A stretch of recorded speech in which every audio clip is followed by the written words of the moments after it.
Welcome to The Weekly Reader, the weekly podcast where I ask one great big question in the subject of literature and attempt to answer it. This is the 5th episode of this podcast, so if you have missed the others, be sure to check them out. If you like or appreciate what I do here, hitting the like button really does help me out, as it tells YouTube to share this video with other literature lovers. And guys, if you find yourself here by chance but not design, consider hitting the subscribe button to stick around for more literary goodness here on the channel. There is poetry every Monday, and that's not all. There's more literature to be had, but we've already breached the subject that I want to talk about today. Like I said just a few seconds ago, I ask a great big question concerning literature and attempt to provide an answer. But guys, this week, I don't know if I have an answer. If I had an answer, things might be going a little better for me around here. The question of the week is, where did the poetry go? At one time, poetry was considered the peak of literature. And these days, if you consider yourself a poet, if you really dedicate yourself to the craft, you're lucky if you've got 2 nickels to rub together. It used to be romantic that lovers would write poems to one another. It used to be the height of intellectualism to conscript the weary words of poesy to memory. Today, not only is poetry largely ignored, it's quite honestly become something of a joke. And I'll be very honest with you. It is not by accident that there is poetry on this channel every Monday, though it is to my detriment that there is poetry on this channel every Monday. It's not just that no one reads poetry. It's not just that no one really takes the time to write poetry. No one will engage with content about poetry. Part of my mission statement here, so self-important as it may sound, is to carve some small niche for poetry in my corner of the internet. Even if that means dwindling results that mean dwindling results because of the algorithms that be. That's fine. That's fine with me. I will work harder. You can call me Boxer. And what will come of it will become of it, because I believe in poetry. Probably, if you've stayed through 3 minutes of this self-important rant, you do as well. And when the question is posed, what has happened to poetry? Where has poetry gone? There is, in fact, a simple answer. An easy answer.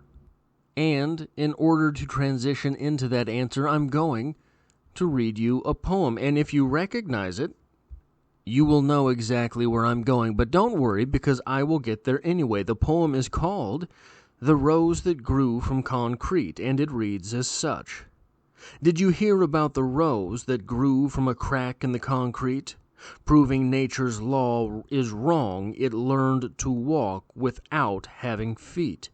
Funny it seems, but by keeping its dreams, it learned to breathe fresh air. Long live the rose that grew from concrete, when no one else ever cared. The author of that poem is, of course, Tupac Shakur. Now you probably see a little bit where I'm going with this. Who was the last great American poet? Who was the last one? Who was the last poet that everyone sort of recognizes, that everyone sort of knows? And no, I'm not going with Bukowski here.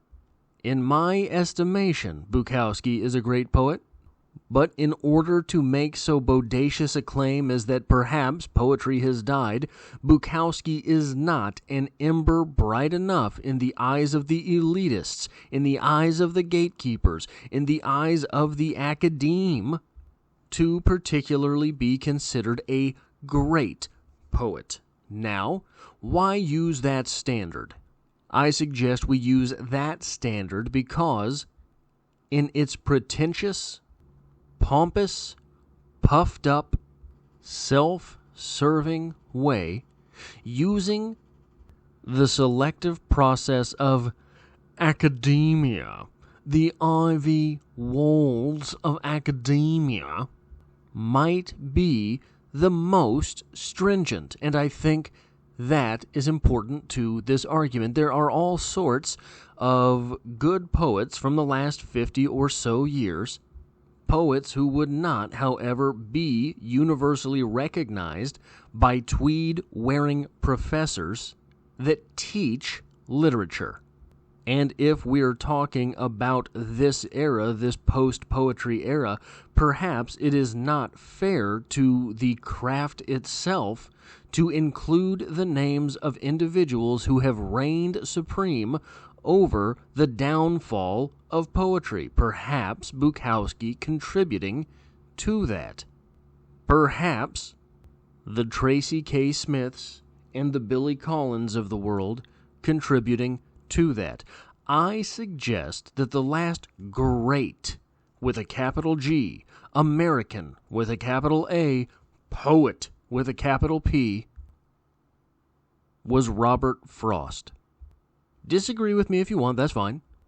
Tell me I'm an idiot, give me another name. We can argue, we can conjecture, we can do all of these things, but I will pose you this one question.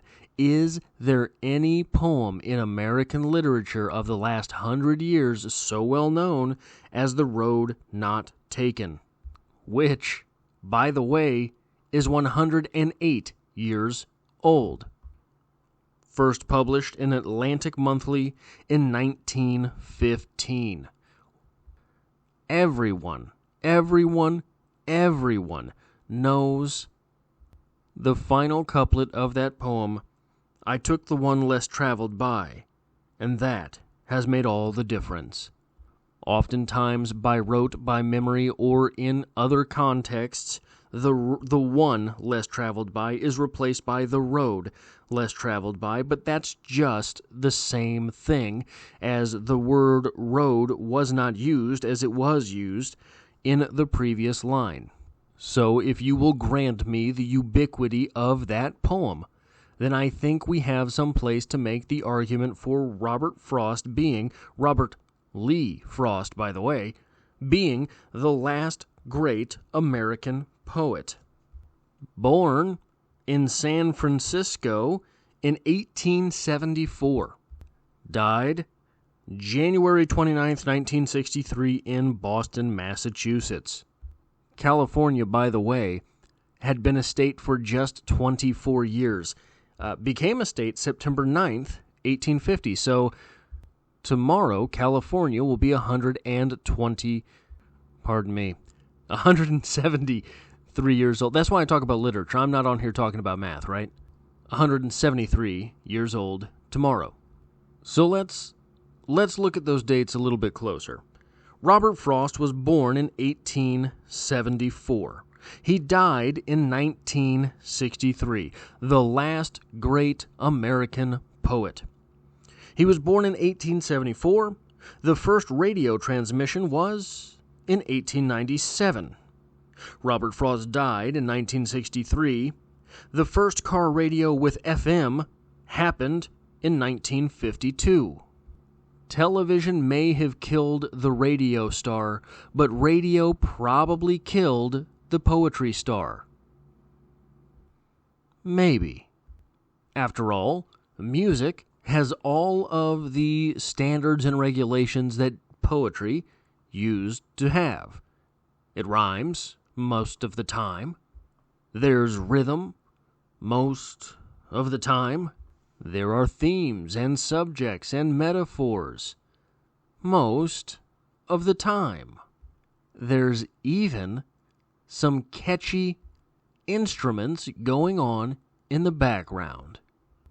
Poetry itself does not have that catchy background tune, and so the art form would be forced to evolve in the face of something that was easier for a mind to meme. No longer were we encumbered by the fancies of our memory to be forced, perhaps, to memorize, "Shall I compare thee to a summer's day? Thou art more lovely and more temperate. Rough winds do shake the darling buds of May, and summer's lease hath all too short a date." We didn't have to do that anymore. Now, the rhymes were more immediate. The rhythms were easier to keep because we heard the music in our minds instead of walking around with Shakespeare memorized.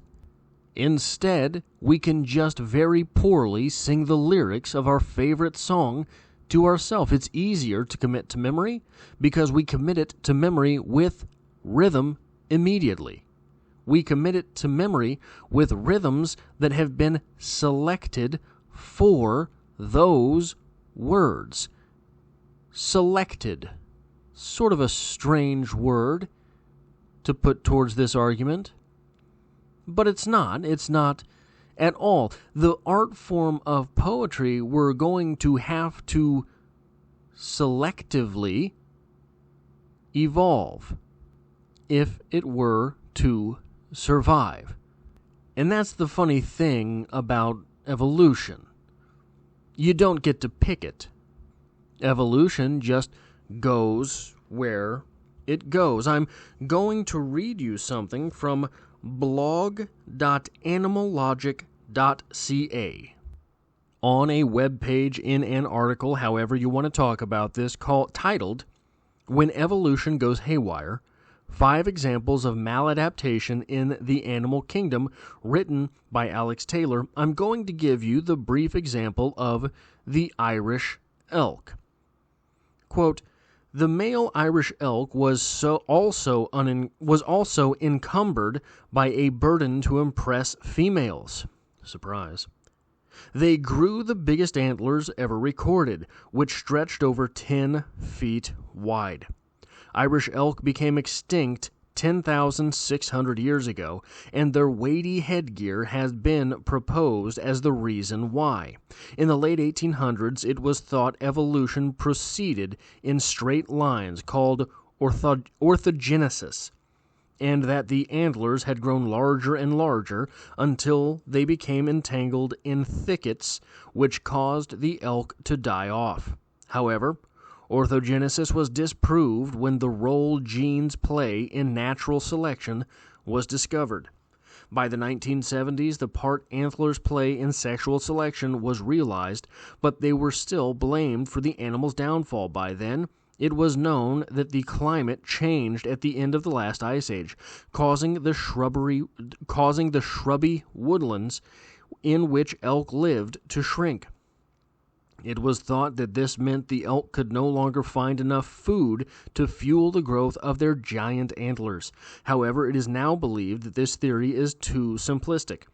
Analysis of teeth enamel from fossilized elk show they did suffer from a lack of food, but this likely resulted in the death of young elk before they had grown the antlers, causing population declines. Now, the two things on display here, end quote, pardon me, that's the end of that. The two things on display here are a change of habitat which formed evolution, and evolution going a bit haywire in these elks' attempts to garner mates. Well, not attempts, that's not fair. The nature's attempt to garner the mate. This is kind of very fitting for poetry. The habitat changed for poetry. Music was more accessible. Music was easier and catchier. Music was the sugary fix. Music was the easy habitat. Then, sexual selection. But it's different. The sexual selection part is your sexy mind, don't you know? Because poetry could not find those same easy fixes like rhyme and rhythm, they had to evolve someplace else. The unfortunate part is the place that they evolved was a place that closed them off to common readers. And I do not mean that phrase as condescending.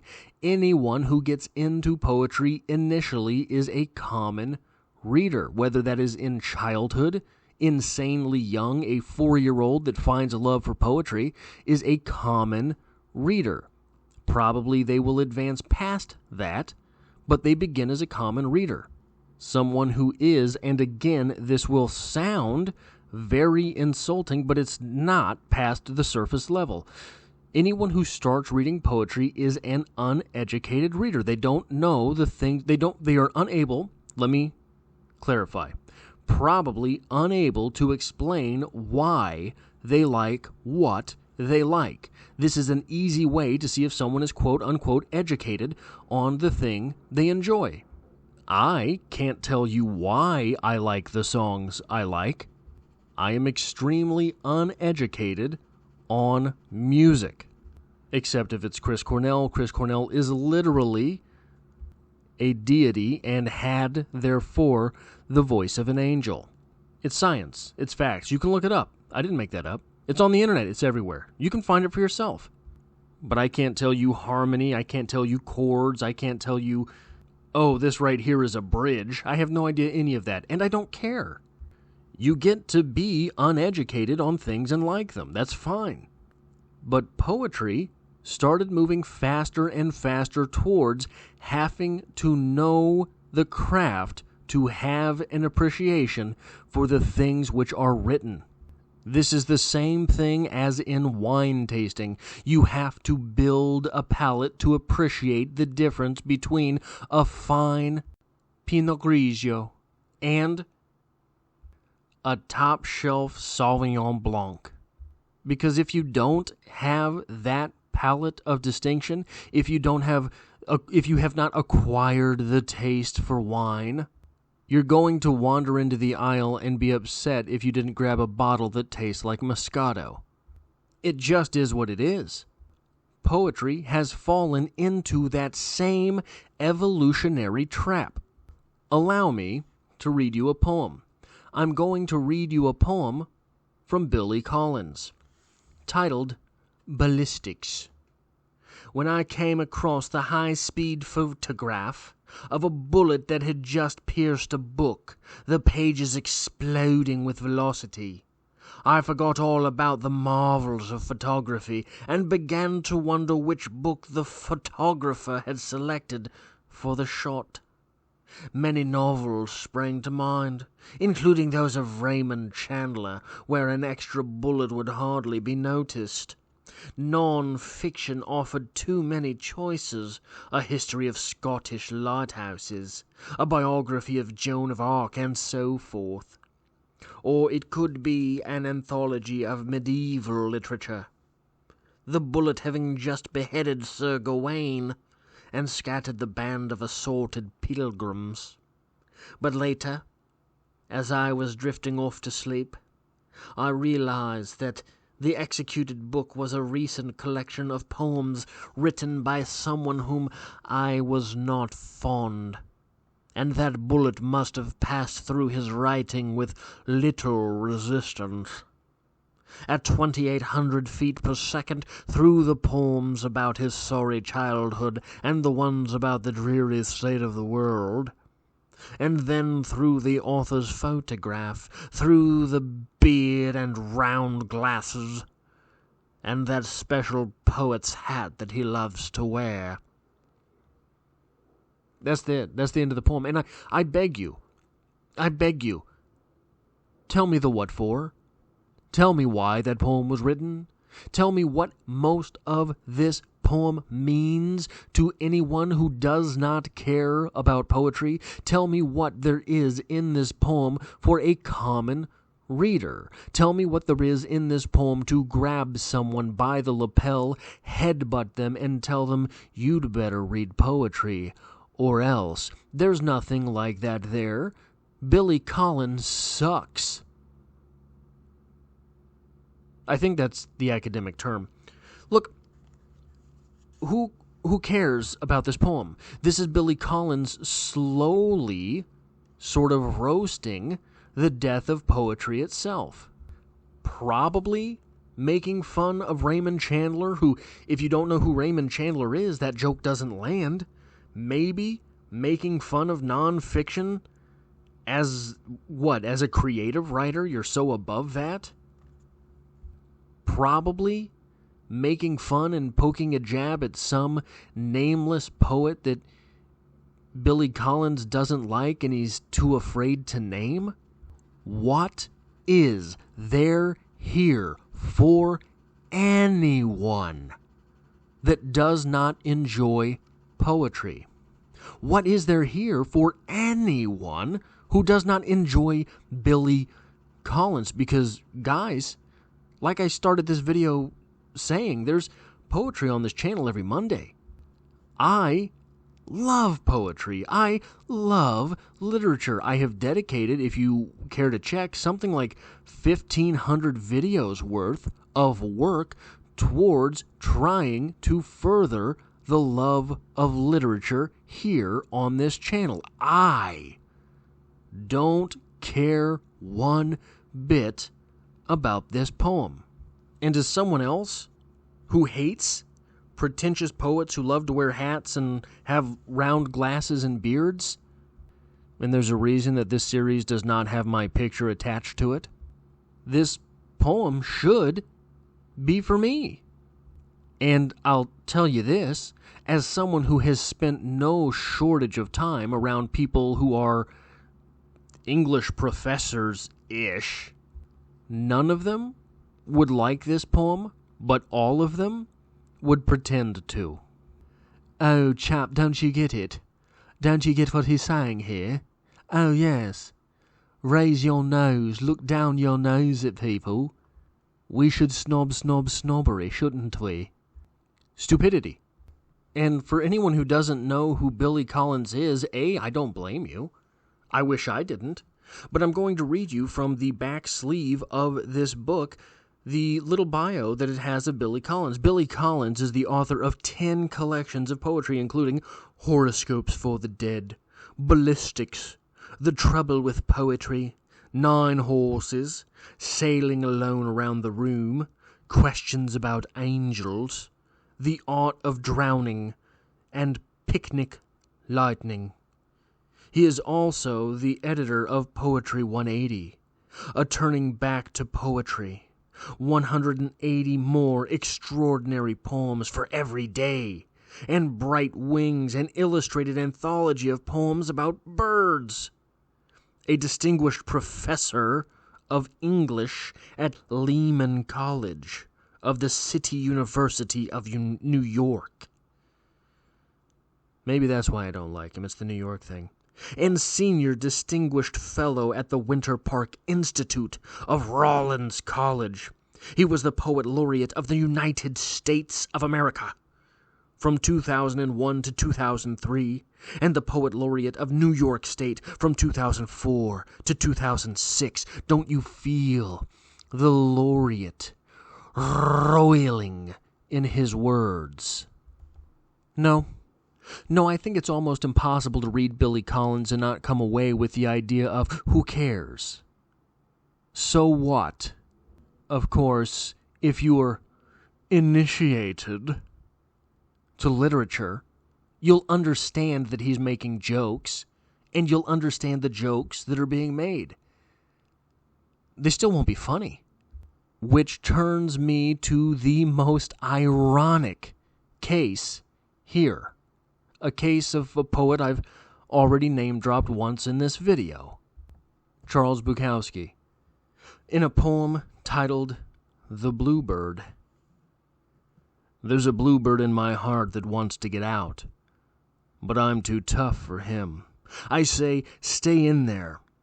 I'm not going to let anybody see you. There's a bluebird in my heart that wants to get out, but I pour whiskey on him and inhale cigarette smoke. And the whores and the bartenders and the grocery clerks never know that he's in there. There's a bluebird in my heart that wants to get out, but I'm too tough for him. I say, stay down. Do you want to mess me up? You want to screw up the works? You want to blow my book sales in Europe? There's a bluebird in my heart that wants to get out, but I'm too clever. I only let him out at night sometimes, when everybody's asleep. I say, I know that you're there, so don't be sad. Then I put him back, but he's singing a little in there. I haven't quite let him die, and we sleep together like that with our secret pact, and it's nice enough to make a man weep. But I don't weep. Do you? This is the perfect ironic case, and this is why this is the perfect ironic case, because the people who have the tools, and look, I know that you can have the tool to read something and never be taught it, but largely the people who have the tools to look at that poem and diagnose what is going on there, diagnose that this is Bukowski trying to convince himself as much as it is Bukowski trying to convince you. It's Bukowski trying to convince himself he's tough. It's Bukowski trying to convince himself that that little bluebird in there doesn't mean anything to him, and that's why at the end of the poem he has to turn it back on you, because he feels himself being challenged. It's enough to make a grown man cry, but I don't cry. Do you? He, the speaker, has to issue that challenge at the end. And he has to do it because of the meta nature of that poem. That poem is a poem on poetry. If you don't care about poetry, you won't care about that. Even if there is the emotional link in the poem. How many of us have to walk around pretending we're so much tougher than we are? That emotional bridge is there into the poem. But if you don't care about poetry, you don't care about the second level of that poem to figure out that the speaker is trying to convince you. So people who don't care about poetry won't care about that poem. And people who do care about poetry, the ones who are supposed to hold up poems like that with a meta meaning behind them, those people who are supposed to champion poems like this, they don't like Bukowski, and they don't like the tough guy shtick. And they're too goddamn self-important to actually be good for poetry, so they have to treat it like it's some private golf course, as if it were the Latin verse, and the poor, unwashed peasants cannot be trusted with the words of the Lord, because how might they interpret it? And once the they in question does interpret it, well, they don't have the proper credentials. We're the ones who are supposed to know what this is. You're supposed to ask us, aren't you? So here's a little test, if you want to test that out, if you want to see whether or not I'm just being sour grapes or not. Print out the lyrics to your favorite Eminem song and take them to an English professor and see if they turn their nose at you. Eminem is, for all intents and purposes, the Shakespeare of our day. Lil Wayne is, for all intents and purposes, the Shakespeare of our day. You can disagree with me if you like, but go look at what it was that Shakespeare was doing with his words. He was inventing words. Lil Wayne invents words. He was rhyming things that weren't supposed to rhyme. Eminem does that. He was talking about the lewd and lascivious. Check and check. Shakespeare employed double entendres, triple entendres. If you don't think Eminem is doing that, you're just not listening. Shakespeare employed rhythm so seamlessly, you didn't even realize you were reading with that rhythm. Lil Wayne gets made fun of all the time for quote-unquote not having rhythm, but I defy you to recite those lyrics in the same way that he does. That rhythm is there, you're just not hearing the spaces. So where has poetry gone? It evolved into something different, and then its caretakers sent it down the river. So I always end these episodes with reading an excerpt from a book and reading a poem. The book I want to read is How to Read Poetry, Like a Professor by Thomas C. Foster. In the introduction, quote, "First of all, poetry can be a lot of fun. It can be tender, funny, satiric, erotic, lovely, or pretty much any other thing a human being can be. I know of a poem in which the speaker of the poem is confronted by a wife who, frustrated that her husband routinely spends too much time at the pub, compares herself to a glass of beer. It's the sexiest glass of beer ever. What's not to like? And beyond that, there are lots of poems that we can read with no problem once we take down that barrier of defensiveness that we set up when we fear that we may not be up to the job. Beyond that, poetry offers a window into the human experience. The great poets make statements about the emotional and psychological heavy lifting that poetry undertakes, as when the verse playwright Christopher Fry says that poetry is the language by which man explores his own amazement. That's what we want, right? Love, hate, envy, elation, dejection, gentleness, the mysteries of life and death handled in a small package." We'll look at various definitions and descriptions of poetry in a bit, but I want to offer a partial one preemptively. Poetry uses language to take us to a place beyond language. I could say that it is the place where soul meets with one soul meets with another, but that's a little mystical for this discussion. Perhaps that's what alarms readers, whichever way we describe it. Both the meeting of souls and the inherent self-contradiction of language going to a place beyond itself can sound pretentious at best. But they are also what make poetry so exciting, allowing us to go to intellectual or psychic spaces that we can't ordinarily access. Besides, a touch of terror adds piquancy to our excitement. As we move along in this discussion, I want you to keep in mind something most people intuit, even if they can't articulate it. Reading poetry requires more than just your brain. Writing poetry is a full contact activity, so, too, must we bring our entire being to bear on the act of reading it. That is certainly a part of the intimidation that we may feel when we launch into a book of poems. The sense that demands being made on us are of a different order than those made by other reading.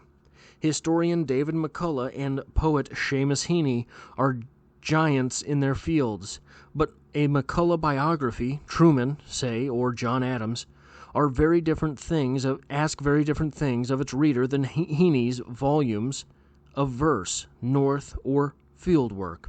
However, much those may be informed by history. We assume, going into the former, that we will learn things we know and maybe occasionally dread, going into the latter, that we will be changed. That's okay, though.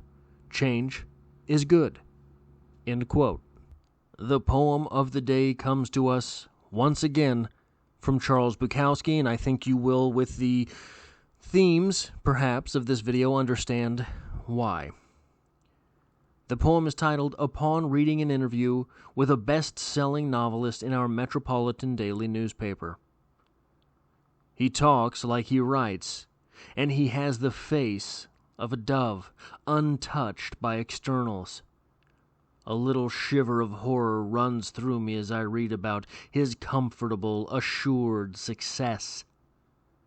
"I am going to write an important novel next year," he says. Next year? I skip some paragraphs, but the interview goes on for 2½ pages more.